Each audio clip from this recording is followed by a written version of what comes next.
ជំរាបសួរបងប្អូនថ្ងៃនេះយើងមករៀននៅមេរៀនទី9រៀនអំពីព្យញ្ជនៈបូកនឹងស្រៈ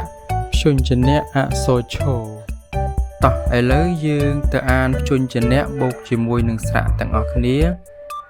ព្យញ្ជនៈអក្សរឈរឈរអ៊ីឈីឈរអ៊ីឈីឈរអ៊ីឈីឈរអ៊ឺឈឺឈរអ៊ឺឈឺ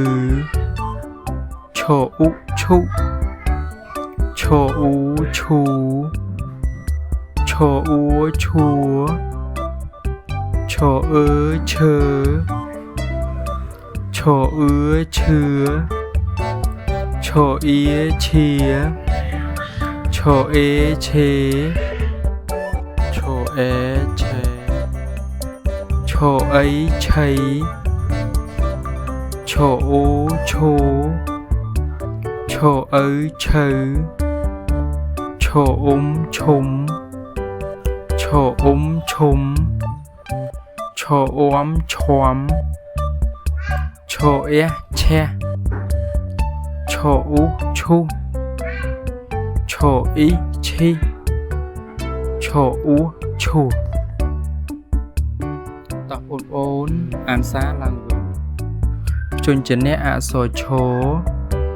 ឈរអ៊ីឈីឈរអ៊ីឈីឈរអ៊ីឈីឈរអ៊ឺឈឺឈរអ៊ឺឈឺឈរអ៊ុឈុឈរអ៊ូឈូឈរអ៊ូឈួឈរអ៊ឺឈើឈរអ៊ឺឈឿឈរអ៊ីឈៀ